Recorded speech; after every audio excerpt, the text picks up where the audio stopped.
안녕하세요. 보도부의 이슈 스케치, 보이스의 김서영 기자, 김지원 기자입니다. 1학기 정규 방송과 함께 저희 보이스가 오랜만에 다시 돌아왔는데요. 새 학기가 시작된 지도 벌써 3주가 다 되어가고 있습니다. 저희 방송국에선 올해 초 신입생을 위한 방송제도 진행하고 개강 직후엔 수습국원 모집도 하면서 국원들 모두 바쁜 일상을 보냈죠. 네, 정규방송 체제에도 변화를 주고 오륙기 수습국원도 새롭게 모집하면서 SWBS가 재정비하는 시간을 가졌는데요. 바쁜 일상 속에서도 알차고 유익한 방송을 위해 열심히 취재도 하면서 보이스 촬영 날을 기다렸습니다. 네, 저도 보이스로 신입 여러분들과 만나는 날을 기다렸는데요. 그럼 오늘의 보이스 시작해봐야겠죠? 네, 서영 기자님, 이번 보이스의 주제는 무엇인가요? 네, 오늘의 주제는 바로 자살률 증가 문제입니다. 지난 5일 국가데이터처가 발표한 국민 삶의 질 2025 보고서에 따르면 2024년 기준 전체 자살자 수가 인구 10만 명당 29.1명에 달했다고 하는데요. 우리나라 자살률이 2년 연속 상승하는 추세를 보이며 13년 만에 가장 높은 수치를 기록했다고 합니다. 네, 뿐만 아니라 삶의 만족도, 상대적 빈곤 등 삶의 질 지표 전반에서 취약한 모습이 나타나 부정정서가 만연한 사회 분위기를 개선하기 위한 노력이 필요하다는 목소리가 나오고 있는데요. 오늘은 우리나라 자살률 문제의 심각성을 분석하고 정부의 대응책까지 살펴보려고 합니다. 네, 그럼 한국의 자살률 증가 문제에 대해 사건 브리핑을 통해 알아보겠습니다.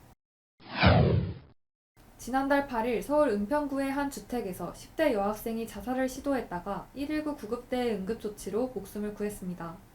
해당 여학생은 평소 우울증을 앓고 있었는데 이송 당시 동행한 신고자 역시 정신질환을 앓고 있었으며 두 사람은 SNS를 통해 알게 된 사이로 파악됐는데요. 이에 우울증 커뮤니티 또는 자해계 등 자살을 암시하는 글이나 관련 정보가 SNS상에 무방비로 노출돼 있다는 점이 문제로 드러났습니다. 네, 질환에 대한 경험을 나누며 서로를 위로하는 자조 모임으로서 온라인 커뮤니티를 이용하는 건 긍정적인 영향을 줄 수 있습니다. 하지만 자해나 약물 오남용 등의 일탈 행위를 공유하고 학습할 수 있다는 점이 우려되고 있는데요. 이에 각 플랫폼이 사전에 유해한 콘텐츠를 차단하고 예방 정보를 제공하는 규제를 마련해야 한다는 지적이 나오고 있습니다. 네, 특히 봄철은 1년 중 자살률이 가장 높은 계절로 이른바 스프링 피크 현상이 나타나는 시기이기도 한데요. 보건복지부가 발표한 자살 통계연보에 따르면 2021년부터 3년간 월별 자살 사망자 수는 봄에 해당하는 3월에서 5월이 겨울철보다 20%가량 많은 것으로 나타났습니다. 따뜻한 햇살과 함께 새로운 출발을 알리는 계절로 묘사되는 봄이지만 일조량 및 호르몬 변화, 신경 전달물질 불균형에 따른 계절성 우울장애가 나타날 수 있다고 합니다. 네, 이러한 스프링 피크는 우리나라에 국한하지 않고 세계적으로 나타나는 공통현상이라고 하는데요. 특정 시기에 잠깐 우울감이 몰려오는 것에 그칠 수 있지만 증상이 반복된다면 만성 우울증으로 이어질 수 있어 주의해야 합니다. 봄철이 다가오면서 계절성 우울증에 대한 관심과 함께 한국의 부정정서가 문제로 떠올랐다고 하죠. 네, 국민 삶의 질 2025 보고서를 살펴보면 한국인의 삶의 만족도는 2024년 기준 6.4점으로 전년과 동일했는데요. 한편 상대적 빈곤율은 다시 15%를 넘어섰고 우울과 걱정 정도를 보여주는 부정정서는 3.8점으로 전년 대비 0.7점 오른 수치를 기록했습니다. 네, 데이터처는 보고서를 통해 대체로 삶의 만족도와 자살률은 서로 관계가 있다며 자살률은 사회의 구조적 특성과 사회 통합의 정도를 보여준다고 전했는데요. OECD가 작성하는 국제 비교자료 기준으로도 한국의 자살률은 2022년 10만 명당 22.6명으로 회원국 중 가장 높은 수준임을 확인할 수 있었습니다. 지난 6일 보건복지부가 공개한 정신건강복지기본계획안에 따르면 예방 중심의 정신건강 지원 체계를 구축하고 정신질환자의 자립과 회복 기반을 강화하고자 하는 방안이 제시됐는데요. 정부는 정신질환을 조기에 발견해 치료하고 퇴원 이후까지 관리하는 통합관리체계를 통해 2030년까지 자살 사망률을 현재보다 30% 낮추겠다는 목표를 설정하기도 했습니다. 이와 함께 자살 고위험군 대응체계를 강화해 자살 시도 신고 접수 시 사건 초기부터 심리상담을 제공할 방침이라고 밝혔는데요. 자살 예방교육과 더불어 심리부검, 사후대응 서비스 등 현재 시행 중인 다양한 사업을 이어가는 동시에 정신건강 서비스를 내실화하고 자살 시도를 초기부터 막기 위한 정책을 도입할 것으로 기대됩니다. 그렇다면 이번엔 전문가님께서 현행 자살 예방 사업에 대해 자세히 설명해 주신다고 하는데요. 함께 들어보시죠. 보이스 캐쳐.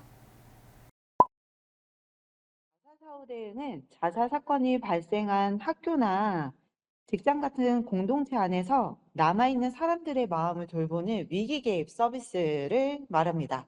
갑작스러운 사건을 겪으면 충격이나 불안, 죄책감 같은 감정이 생길 수 있는데 이러한 반응을 잘 살피고 필요한 도움을 제공해서 추가적인 위험으로 이어지지 않도록 돕는 것이 가장 큰 목적입니다.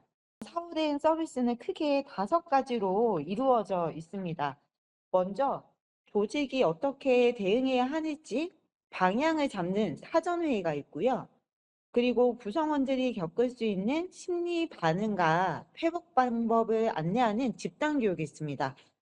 그리고 개인의 상태를 점검하고 도움이 필요한 분을 확인하는 개별 상담, 그리고 일정 기간 이후에 다시 대상자의 상태를 살펴보는 사후 모니터링, 그리고 마지막으로 진행된 현장 개입 서비스 결과와 이후 대처 방안을 공유하는 사후 회의가 있습니다.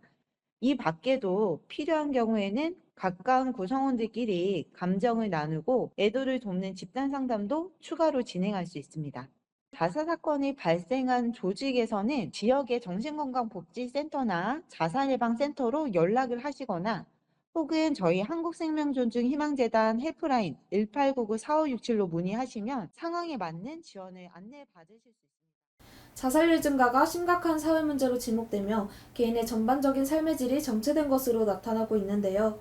자살 위기 신호를 발견해 사전에 예방하고 정신 건강에 대한 안전망을 구축해 자살 위험을 줄이려는 움직임이 필요한 때인 것 같습니다. 맞아요. 정신질환에 대한 인식이 개선되고 치료를 위한 조기 개입이 이루어지는 등 우울증 또는 불안장애가 자살로 이어지지 않도록 사회 전반의 관심이 뒤따라야 할 것 같은데요. 더불어 자살을 단순한 개인의 문제로 치부하기보다는 빈곤, 경제적 격차와 같은 구조적인 문제로서 해결하려는 태도가 중요할 것 같습니다. 네, 이번 보이스는 한국의 자살률 증가 문제를 중심으로 이야기 나눠봤는데요. 우울 및 불안 등의 부정 정서를 감소시켜 악화된 국민의 정서 지표를 회복하려는 정부의 끊임없는 노력이 필요할 것으로 보입니다.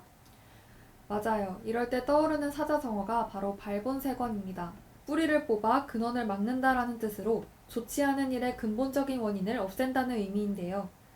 자살을 예방하기 위해선 단기적인 대응에 그치지 않고 사회적 고립이나 소외, 경제적 어려움 등 근본 원인을 해결하려는 태도가 필요할 것 같습니다.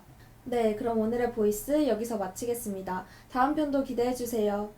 감사합니다.